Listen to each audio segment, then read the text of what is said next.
Excuse me. Hey guys, Professor Bill, Comic Book University. I have got late breaking news.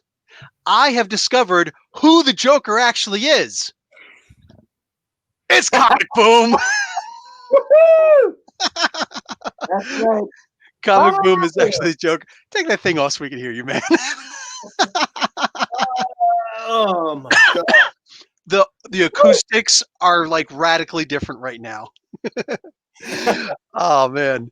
So what's going on, guys? I figured we got the three Jokers over here, so I figured let's do the three reviewers for this one, yeah?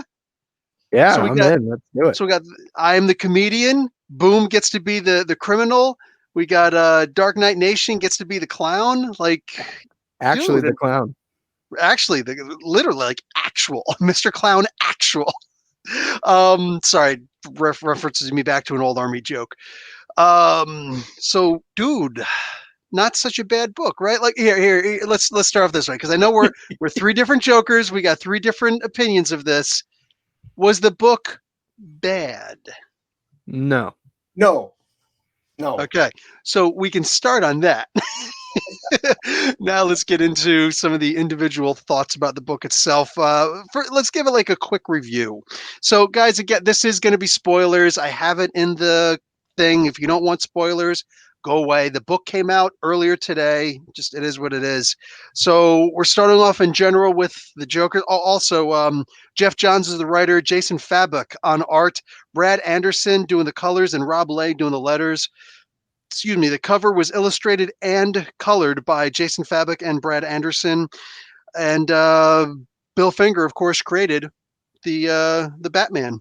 So yeah, bang! Y'all know why I don't mention he who should not be named. Mm. So we have in general let's just start from the beginning. In general, the beginning was Batman and Red Hood getting into it with each other. Because what book with them in it wouldn't be or would be complete without that happening? What'd you guys think about that? Go ahead, Dark Knight. Repeat that a little bit real quick. Sorry, you were cutting out. I apologize. So we've got the beginning of the book is essentially Batman and Red Hood dealing with the idea that, hey, you just murdered one of the Jokers actually in the beginning of the first book, and you're saying that you're going to try and murder the other ones too, like and he just goes after him and vents that rage like we see him do all the time. What did you think about that scene? Um, I felt like Batman had kind of snapped a little bit quickly. It felt like Jeff Johns really needed to get this train moving in order to get to the end of his plot. So it felt a little bit abrupt, especially after seeing what happened in the last issue, and the extra weight that was placed on Jason Todd with the sort of re-scarification, so to speak, of his trauma and his psyche. So, I mean, they needed to get them on a somewhat level playing field in order to move forward. So I guess it had to happen. I just wish that it was done a little bit more cautiously is all. Boom. Well, I actually think Batman reacting like he did to Jason Todd and his more visceral reactions even earlier in the series, I think is given more explanation, in my view, given how Three Jokers ended. Given the knowledge that Batman was aware of and the secret that Batman has kept, i.e. that he knows he's always known who the Joker was, and the secret that he kept in order to protect Joker's wife and child, I think it might really annoy Batman that he's always stressed because he's always protected. He's always refused to kill the Joker. He's protected the Joker's own family and young child, his wife and child. And then here along comes Jason Todd and just shoots him, kills him. I mean, he takes the easy way out, and something that, quite frankly, on one level, Jason Todd makes Batman look a little stupid because he just eliminates the problem right away. And now I don't agree with what Jason Todd did, but one can understand why Batman might finally blurt out at Jason Todd, because Jason Todd is always so egocentric, and Jason Todd he always internalizes his angst, and Jason Todd lacks a certain amount of self-awareness that I think Barbara possesses in much greater abundance. and perhaps less so Batman. So one of the things that I've coined a while ago was the Jim Byrne rule. So the John Byrne. I always call him Jim. I think Jim Bean is on my mind. Anyway, the John Byrne rule. The idea that John Byrne a long time ago had said, "Hey, so check this out. Every comic book that you guys think, and this is still based on the Jason Todd stuff, the Red Hood stuff that happened here in Batman snapping on him all of a sudden. Do you think that with these 3 issues, that it was explained well enough why Batman jumped at Jason the way that he did?" Mm, I I think it deprives it of its weight if you're not really aware of the continuity behind it. I don't think that this story means what it should if you haven't read or you don't have at least a decent understanding of A Death in the Family, Under the Red Hood, and The Killing Joke. Just because, again, they're so vital to not only Bruce's relationship with these 2 characters, but why they're even here. Why are they present in the story? It gives them purpose. And I guess to just slightly kind of backtracking a little bit on what I had mentioned earlier, I think I had less of a problem with Bruce snapping on Jason than I did with how quickly Bruce was just like, okay, I'm done. Like, it's done. It's over with. I would have preferred to have seen a little bit more of a resolution of that little introductory conflict with him and Jason. But overall, I think that the way this was sort of expedited in this scene only works if you're aware of all of the sort of pent up aggression and the angst between them in their relationship. So do you think it did a good job of expressing that for the reader who maybe hasn't read those important books? Yeah, I think it did on a sort of fundamentally basic level. I think it does a serviceable job. I'll say that. But again, I think that in order to make this story the sort of classic that Jeff Johns and Jason Fabek are reaching for, I think that you have to be aware of what's happened, the history that these characters have, not only with each other but with the Joker. Boom, what do you think? Do you think it did a good job of presenting the story that happened before without going Yeah, into the story before?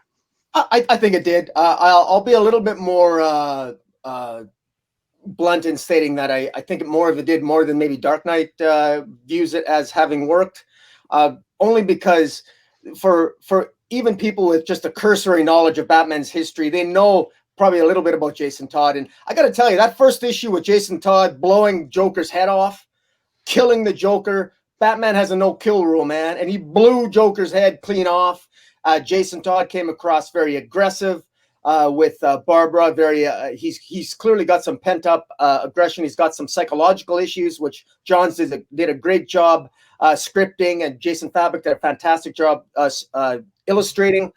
You really get a sense that Jason Todd has got to deal with stuff that he hasn't dealt with yet. And even at the end of this series, even at the end of this 3rd issue, I mean, Jason Todd is basically, I think he drives off to Alaska to sort of, I don't know, find himself. And so, I mean, very clearly, I think that worked. And I don't blame Batman for getting upset with him. Jason Todd's always been an outlier. Even from the very beginning, he was an outlier as a Robin. He was an aggressive Robin. He was unable to reach him as Robin, and he's unable to reach him when he's Red Hood. And he refused to even change his name from Red Hood, won't even consider changing his name. And what do you think, Professor? Well, just went back and double checked. James Tynion IV is the one who did Detective Comics number 973, where Kate Kane killed Clayface. And Batman had a similar reaction with her. Of course, she's actually blood family. Mm-hmm. Do you think that this murder was more justified than her? Some people don't consider it murder, but it's a murder. You took someone's life knowingly. I mean, we got a lawyer in the room, for Christ's sake. Huh? I said, which means nothing, but you know, You can elevate my importance. That's fantastic. When you're authority on a matter, you are. So I mean, I don't know. Like, do we think that this murder was more justified? Do we think? Let me just give my 2 cents on this. I feel that Kate Kane's killing of Clayface was more done out of fear, whether it's fear for herself, fear for her family, fear for the people of Gotham, fear for whatever. But it was more of a personal thing where, like, even if it did go, if both cases went to court, while I don't think that a jury would convict Kate Kane, I don't think that a jury, and especially a judge, would convict Jason Todd in this particular case. I mean, like, this is the guy who essentially tried desperately to kill you, did kill you later on with the bomb, and your mother right in front of you. Like, it's a lot. And Kate was just, it was a weird thing. So I felt that this was actually really good. I loved the idea that he did get him back. I do wish that there was more there. Barbara, I think, was the big, having Barbara there, I felt was less about the killing joke and more about just being that third voice. You know what I'm saying? The third party between Batman and Jason Todd. I don't feel like she had enough say or enough to do in this, you know? Hmm. So I like, the whole thing is just a little bit weird for me. I get where you're coming from, and I agree in the sense that I think Jason Todd was justified. I mean, there's no doubt about it. The one problem I've already sort of had with condemning Jason was that, like, his vitriol is kind of warranted, and I would understand why he feels the way he feels and why it's manipulated his impression of Batman as a surrogate father. You go through something even remotely traumatic at that young, it's bound to affect the way you process the world. And when it's that traumatic, and not only are you dealing with the base trauma of getting beaten half to death, but dying and coming back to life, I mean, that's pretty extraordinary. And I think that's one of the brilliant parts about the series is that the setup in issue 1 was excellent. The way Johns is able to build the tension that each of these characters, namely Bruce and Jason, I think in the first issue shine, but the tension that they carry with the Joker and that motif of scars was just like a brilliant way to go about it. And it does resonate with Babs, right? Although Babs seems to be the most well-adjusted, you can tell that it still hurts her. This is a battle that she still fights every day. She just fights it a little bit better than the other two do. So at the end of the day, I think that my little bit of problem that I have with this third issue is that I don't think it resolves all of the great emotional tension and setup that happens in issues 1 and 2. And I'm sure we'll get a little bit more into that later. So I don't want to blow my load so quickly. I don't know. Boom. Like, what about you? What are you thinking about it? Well, as you're talking, I'm thinking about my. I actually really enjoyed the characterization of Barbara Gordon in this issue. While on the surface she might have been arguably the least explored in the 3 issues, I actually think that she's the emotional underpinning of this. She possesses the most self-awareness. I thought it was very telling in her comments in this final issue where she makes reference, or Jason makes reference to the moment that they had, the kiss that they shared in issue 2, where she makes it clear to Jason, look, you got something, you interpreted that very differently than I did. And as a reader, I felt that that came across very well. Jason Fabok translated that visually very well. It was clear in my view, in my reading of that scene, that Barbara Gordon really did interpret that kiss very differently than Jason Todd. And the fact that Jason Todd even ends this issue with leaving that love note and essentially, confessing his love for Barbara is very interesting. And my question to you guys is, to my knowledge, this is the first time, and I stand to be corrected, but this is the first time it's ever been hinted that Jason loves Barbara, like in an arguably intimate way. Is that, am I right about that or not? Didn't something happen in the New 52? I felt like there was something in the New 52 where these two had a certain level of intimacy together. Admittedly, I'm the last person to ask about New 52. Yeah. Aside from that, though, adds a very different perspective, though, to that relationship in a way, because Barbara's always been Nightwing, and so I thought it was very interesting that Jason Todd is looking for an emotional crutch or an emotional pillar with Barbara Gordon, and yet at the same time, it's interesting that he uses the trauma that he experiences. He thinks Barbara should be able to relate to him because they have a shared trauma with the Joker, whereas Barbara views it very differently. Barbara just viewed it as a way of sort of venting and more cathartic, as opposed to a revelation of some deep love. Yeah. Jason's young. See, one of the things that I loved the most about this comic book is it really did feel like it's stuff that just happened recently. It's something that happened within the past 5 years. Batman putting on the cowl for the first time, maybe the first 10 years, whatever. That they're trying to deal with all of this craziness.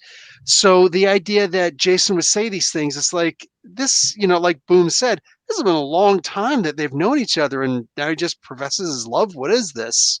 You know, Anakin did it immediately with Padme. What's this nonsense, right? I felt that it was kind of interjected. I didn't really need it, especially with the way that it ended. It has everybody here seen Immortal Beloved, the Beethoven story with Gary Oldman? A long time ago, man. If you remember that ending though, man, and you got like it's Gary Oldman, brother. You gotta catch yourself up there, DKN.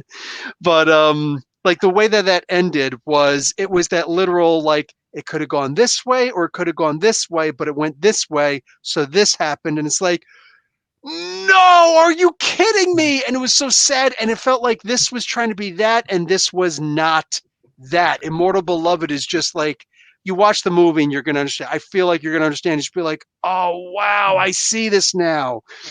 And this was just kind of like, I get it. The note. I felt like all of those pages could have been taken out, and it wouldn't have changed the story in any way, shape, or form. It wasn't necessary to me.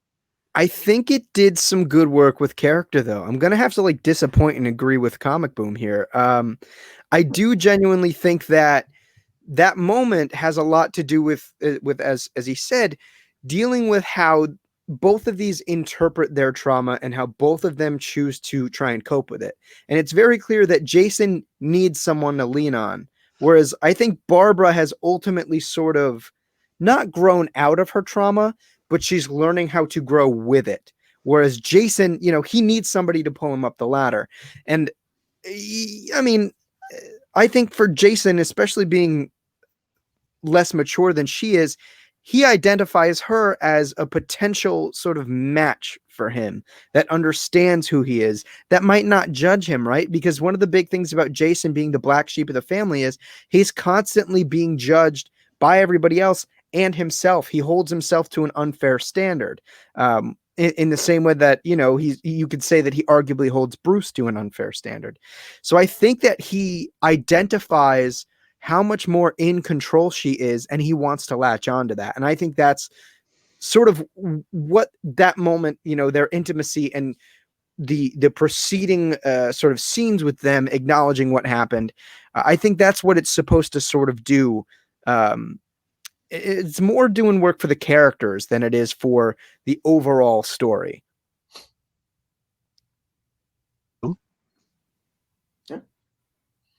Yeah. I don't disagree. He's like, this guy agreed with me. What is this? First time ever, guys. I'm gonna interrupt this for a second to point out that these two guys. I've had Comic Boom on a lot. I've had Dark Knight Nation on. Admittedly, less. Sorry, that'll change. But these two actually collaborate with each other all the time on their own channels.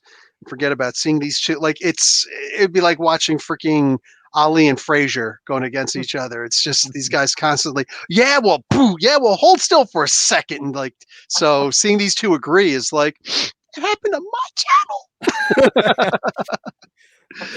It is in fact a pinnacle of comic book YouTubing.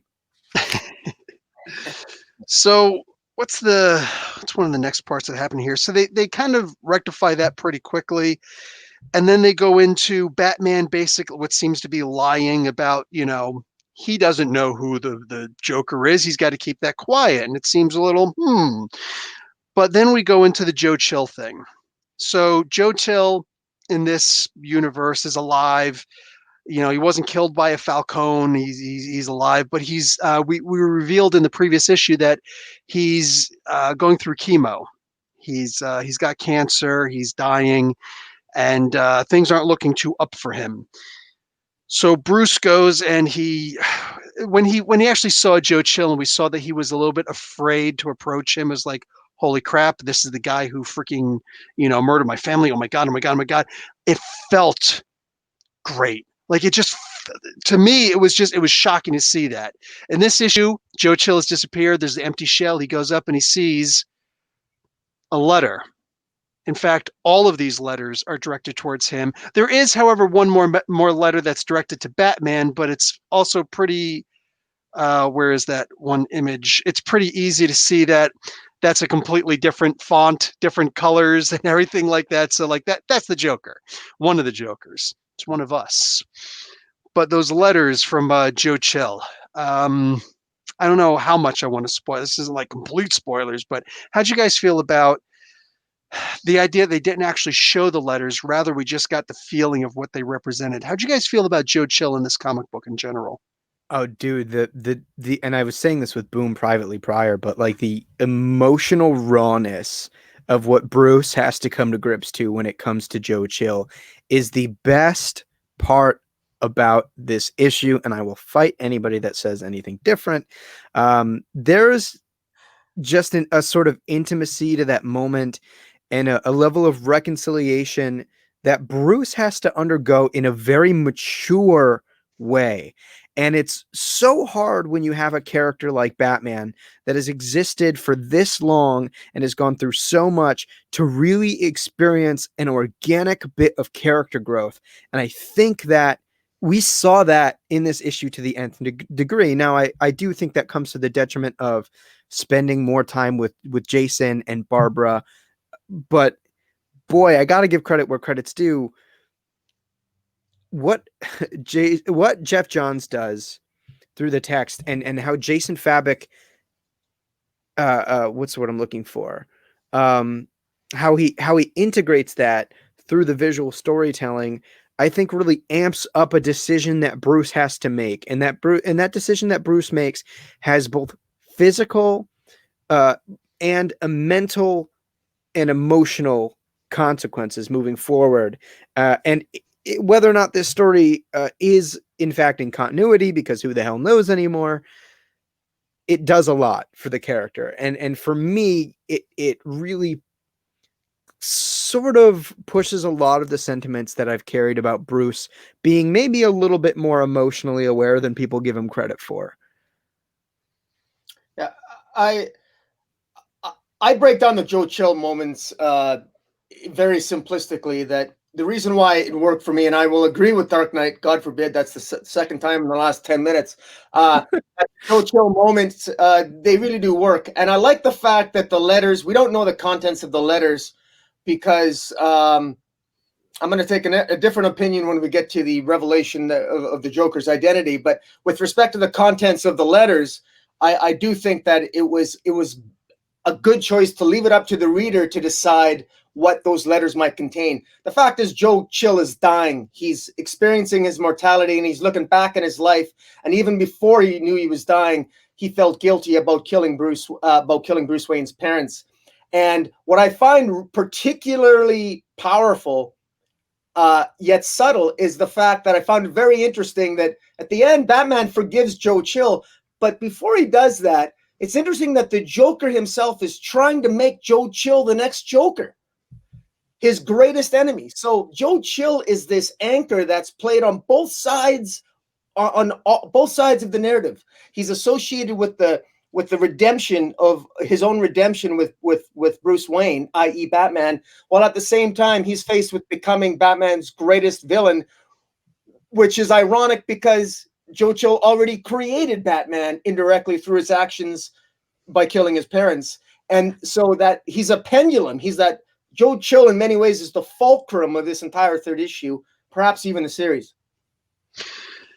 I felt that Joe Chill kind of asking for forgiveness while not actually asking for forgiveness was a thing that really steadies Batman. So you're talking about a fulcrum that makes sense. Anybody who doesn't know, fulcrum is here's a teeter totter. Fulcrum is the part in the middle that boom, boom, boom like that. I felt that this really was more of a guiding thing because he didn't know how to approach Joe Chill. He realizes he's just a human, especially through the letters. It humanized him a lot. He's able to forgive him, which again, like, how many of us could do that? Like, real talk, honest talk. How many of us could actually, not just your parents, but somebody who you love dearly? How many of us could actually do that? Whoever that person is who was killed, right? Mm. Right in front of your eyes, and he forgave him. All this time to build up. According to this story, no real communication between these two. Batman's never been in his cell before. He never got those letters. So that was, to me, that was a really big deal. And it's like, Batman has always forgiven Joe Chill. He never forgot, but he forgave. That's why he doesn't kill. That's why he doesn't do guns or do guns. That's why he doesn't, use guns. That's why he's not the Punisher, for crying out Mm. loud. That's why he's Batman instead. Batman for me has always been about, one of the reasons why I've loved psychology almost my entire life is because reading Batman comic books. Like, no character, you could talk about Moon Knight all you want. No character really delves into the psyche of a man more than Batman, to me, at least. And this book captured the spirit, this 3 issues, this title captured that spirit better than most other Batman stories, which is what I mainly looked for. What was your overall feeling of these 3 issues, DK? Boy. I mean, I'll start by saying that this is the most brilliant we've ever seen Jason Fabok. From Yeah. just a visually aesthetic level and a level that I think most comic book fans are going to appreciate. I mean, he was just killer. But from a visually narrative perspective, he was the absolute freaking man. I mean, like, in the process of reading this, I've been developing my own comic book, and truly I have been studying Jason Fabok's specific use of camera and character acting in order to bring that heightened level of emotion into my work. And I mean that in the best way possible, because Fabok is just on top of it. And although him and Johns use a fairly simplistic 9-panel grid as a general structure for the story, they make it do a lot of work. And I could keep going on about Fabok, but when it comes to the story, I think Jeff Johns does a lot of really interesting setup. I think he plays on a lot of and carrying that Scar motif forward, a lot of the history that these 3 characters have with the Joker. And I think, again, he elaborates upon it well. My problem with this issue is that it feels like he didn't quite stick the landing when he went to tie things up. And now an ending doesn't necessarily need to tie things up, but there needs to be a level of satisfaction to an ending. And that satisfaction isn't entirely defined, but without spoiling this story, and I've said this to the two of you, but I do genuinely believe that it feels like the end of the story is actually the 75% mark of the story that should have been told. I felt like we needed more to resolve this and to give Joker's motivation, or the who we find out to be the true Joker's motivation, to give that full credence. We needed more. We needed a little bit of an elaboration. But we've said it already. I really do think what shined in this this conclusion was Batman's moment with Joe Chill, and the acknowledgement that he needs to grow and he needs to move on, and that scars are only damaging as long as you let them be. They will always be there. You'll always be able to run your finger over the scarified tissue, but you don't have to let it hurt you anymore. And I think that in that way, Batman and his Bruce's character growth really resonated well with that. So I would say that is ultimately the greatest strength of this issue right there. Over to you, Boom.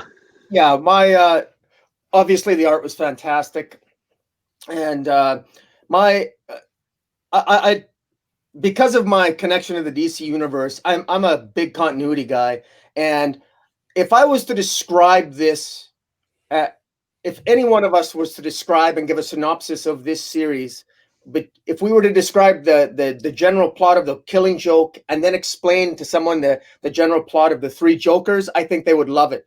This resonates. This is powerful. This really works. It hits all the high notes.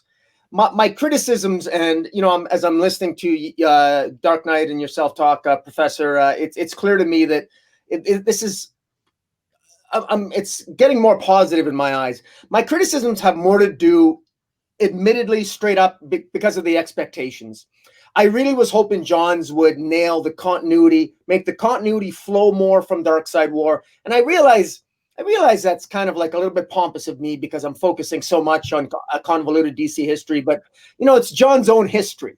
You know what I mean? And so I really wanted it to have a little bit more of a connection there. I thought there was some inconsistency between having Batman acknowledge or state that he knew Joker's identity 1 week after he met the Joker, and then yet when he was an all-powerful god, the one question foremost on his mind to the Mobius chair was, who is the Joker? Well, it seems like a very odd thing to ask when you can ask anything, to ask the Mobius chair a question you already know the answer to. Just, again, Dark Knight and I talked about this. There's a way you can explain around it that doesn't really work for me, but I'm more than prepared to buy it. And quite frankly, I think the powers that be will be, because the overall arc of this story is powerful because of its emotions, not because of its continuity. Nobody who reads this in the end is going to be the 1% like me or some other continuity buffs that are going to dismiss it. And even I'm not dismissing it, because it's so emotionally powerful that the strong emotional beats override the flaws in that one might find in continuity. Well, I was going to get into the idea of continuity and the way that it ended, but we could absolutely. It's a great way to segue into that with what you're saying. I'm going to throw in the idea with this that I have never, ever, even when I was a kid, never been a fan of Batman being in space. Unless there's a really damn good reason for Batman to be in space, I don't want to see Batman fighting Darkseid. I don't want to see him fighting Mongol. I don't want to see him fighting freaking any of these guys that are, for the most part, Superman enemies. I don't want to see that because it's not believable to me how Batman could be off in space and he's figuring out the problems and he actually gets to sit in the Mobius chair and he's the one who took down freaking Darkseid and he's the one who did all this stuff. But then he's having a hard time with the Penguin back in Gotham. It's like, I can only believe one, not the other. So which one do I choose? So I choose to throw out the whole Batman in space. To me, it's nonsense. If anybody else likes it, I'm not trying to discredit it, but I have to. This is the way that I view it. So as far as Batman actually sitting in the Mobius chair, though, Batman actually asking one question. He could have asked anything. He only had one question, though. I am curious to hear, because you just alluded to it, that Dark Knight Nation had a thing to say about it. My question is, do we sometimes ask questions not so much to find the answer to something, but rather to read the room, to know what does the universe know? Because, oh my God, look at that, like right there. If Batman already knew the answer, could it be that he was just trying to get the universe's perception? What does the ultimate knowledge, what does the Mobius chair know? Does it know what I know, or am I literally the only person who knows this? Go ahead, take it away, Dark Knight. Okay, so that is one of the big linchpins behind why I wasn't so upset with this situation the way that Boom was. And I'll agree that there wasn't really a direct. I don't think this was a direct sort of add up to what happened in Darkseid War, but I do think that Batman asking that question could have been one of two things.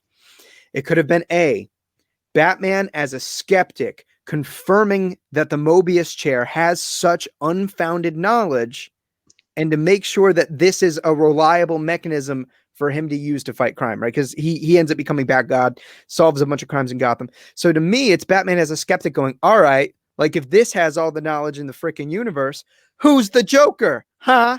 And then, I'm sure that would add to a bit of a surprise for something else to be to contain that information. I mean, nobody else knows except for Batman and the Joker. And the Joker doesn't even know that Batman knows. So there's that. I think another part of it too could have just been him looking to confirm his suspicions. I mean, how many times do we get a piece of something confirmed to us that we have a very strong hunch of, right? And then we'll go, oh, I knew the whole time. You know, it's like, sure, you might have known. Were you confident with your knowledge? Maybe not so much. So I think it reads one of two ways, but I would prefer to say that, or I prefer the sort of explanation of the prior, that Bruce hops on this Mobius chair. He's a skeptic. You know, I mean, he's somehow remaining an atheist in a world where gods roam. He's seen them. He's fought them. He shook their hands. So to me, he sits on that chair and he's just like, all right, you all-knowing mother effer. Who's the Joker? And then it's just like, oh, he's the guy in the Killing Joke, you know, like the story that everybody already pretty much believed was the definitive origin for the Joker. He's like, oh, that's upsetting. And, you know, then that's what it was. I can see why the expectations were too high for this story. And a big part of those expectations were let down by the publishing schedule. I have also argued that Jeff Johns' downfalls in the craft of writing, especially this third issue, are really antithetical to what we know his writing ability to be. Like, the downfalls of this third issue for me are things that he is normally very, very strong on. So I suspect a little bit of foul play in the nature of DC editorial. I think it's very clear that Johns now has a fairly tenuous relationship with DC. It's evident by what happened in Doomsday Clock. It's sort of evident for how they threw away the long-spanning and sort of web-like narrative that he threw over the DC universe in Rebirth. So, you know, I'm not going to say 100% absolutely I believe this is a conspiracy and that DC didn't let Jeff Johns do what he did or do what he wanted to do. But the fact that this took so long, the fact that it feels a little bit incongruent, and the fact that my biggest complaints about this issue are normally things that Jeff Johns is better at than anybody else, I do feel like DC put their hands in Jeff Johns' cookie jar, and we were left with, you know, a couple of those sweet cookies. I'm just going to quickly add, and I really, my this isn't a hill that I'm going to die on here. I will just say, part of me though is compelled to play devil's advocate on the point, just to drive home some things that we've always known about Batman. This is a guy that is so obsessed with even his allies that he's figured out a way to defeat the entire Justice League. It's not just his villains he knows everything about. It's his allies that he knows everything about. He would never, ever, ever not know everything there is to know about the Joker if he knew who the Joker really was. And I don't believe that he would ever ask the Mobius chair that question, but it's not a hill I'm prepared. It's not a big deal. I will say though, also I would add that if you read Darkseid War, one of the things he also says after asking the Mobius chair who the Joker is, he says that's not possible. Well, now that we've read 3 Jokers, it's very possible. It's easy to believe there's 3 Jokers. In fact, there's more than 3 Jokers. It's a very easy, standard, unmagical, unfantastical explanation. There's just different people who play the Joker. So there's still some inconsistency there. But again, I'm prepared to go with the fact that, you know, he's so obsessed with the Joker that Batman, in a sense, there's always been a part of Batman that I can accept is as obsessed with the Joker as the Joker is about him. There's almost a black and white mentality to it, a dichotomy there that neither can escape. It's even represented by the cards that come with the series. They both can't get out of each other's minds. So I'll accept the fact for the sake of the story that that they're always on each other's minds, even when they're possessed of godhood and they want to ask one question. Yeah, there you go. So, okay, to wrap things up then, do you think that this was the proper ending for this book? Do you think that, not just for the book, but for the title, but for the actual story, do you think that we will continue? another story, like the way that we knew that Dark Side War wasn't going to end, that it was going to lead to something else? Do we think that this is going to potentially lead to something else? As much as I wish it did, it won't. I mean, I know part of it is that Jason Fabok came out on social media and was like, "Yeah, I'm pretty much going to be done with DC for a while, and I really do want to do more work with Jeff Johns." So I think that tells me that neither of them are going to be doing much for DC, aside from the fact that Jeff Johns' workload and the seeming amount of creative control he's been given over the DC universe has been dwindling pretty rapidly over the last 5 years. So, yeah, I do wish that we had a follow up with that little extra 25% of this story that I feel like it truly needs to conclude. But I don't think we're going to get it, unfortunately. And I think a big part of that is also that I don't think DC has really decided on whether or not they want this to be in continuity. And that's evident by them literally going back and forth for the 2 years prior to this book's release as to whether or not it was going to be. And the fact that I think a member of DC's editorial staff has literally been like, if you want it to be, like, you can think of it that way, sure. And it's like, that's the exact answer I was looking for. Thank you, DC Comics. So there's my 2 cents. I don't know. What do you guys think? I just want to throw this out there that part of me doesn't think that this is part of DC continuity, but if it was in DC continuity, it's rather curious that the Batman Who Laughs has never brought up as a weapon against the Joker himself, the Batman Who Laughs, who is a Bruce Wayne from another universe. I'm sure the Batman Who Laughs knows the Joker's true identity. And so I just find it interesting that the Batman Who Laughs does not use that against the Joker. But I digress. I will say this. I think that the future for this storyline has a lot of potential. It used to be that nobody would touch the Watchmen, right? But, we got Doomsday Clock and we got Before Watchmen, all these things that we consider sacred that nobody touches, right? I do think that there's some of this cries out for development. I think it's inevitable. It's inevitable that sooner or later, somebody, whether it's Batman or maybe another villain, is going to use the Joker's family against them. Somehow that's going to be found out. That's a future storyline waiting to happen. I think it's just a question of time. I also think that, like The Killing Joke, the sales on this are obviously very good. And the best stories become continuity. So it doesn't really matter about Dark Side War. We can forget about it because this is already outsold Dark Side War. This is the new continuity, or it will become it simply because it's been so well received. And very few people are like me focusing on the nuances and the inconsistencies that might be there. You make a good point. The Batman Who Laughs probably knows what you had for breakfast too, Boom, because it makes it real convenient for Scott Snyder plot. But continue. Yeah. Let's not get into those because we could be here all day. All right. So in general, overall thoughts, I enjoyed Joker War. Our expectations were skyrocketed. I tried to keep mine as low as they possibly could. And I simply looked at this as more as being in the spirit of what Batman actually is. In the end, it didn't really disappoint me. I think that the Barbara Red Hood thing was completely unnecessary. I didn't hate it, but I didn't see any purpose in it. Aside from that, what actually could be held in the future is something that I feel nobody should ever touch, and I rue the day that somebody will, like you said, inevitably touch it. Not cool. Somebody's going to touch that kid, and it's going to be wrong. DK? I mean, I'll be the guy to touch it. No, jeez. Okay. I'm talking about the kid. Nobody should touch the kid. You want to touch the kid? Okay. I thought we were referring to this book. Our metaphors here have gone way too far. But overall, I think this was a good Batman story. Like I said, the first 2 issues are way too good for me to look at this entire series and call it a flop. I know a lot of people will because they've had such massive expectations, as I did. To be fair, this is like still the best Batman story that's been published in the last couple of months anyways. So it's still leading the current race of DC publishing Batman as far as I'm concerned.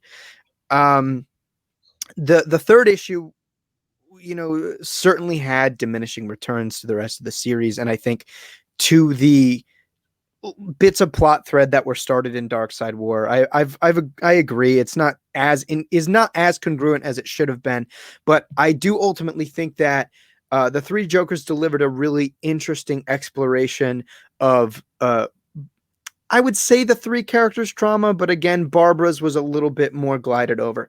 Mostly Bruce and Jason's trauma.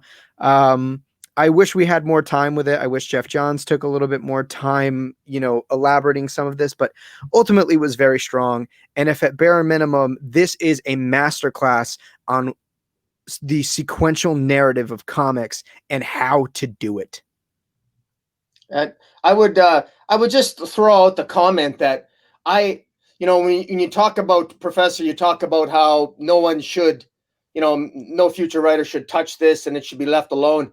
Quite frankly, how can you not touch aspects of this story? How does the next writer of Batgirl, if Jason Todd is going to be a guest star, how is the elephant in the room not going to be addressed in Batgirl or in Red Hood and the Outlaw or in any future adventure?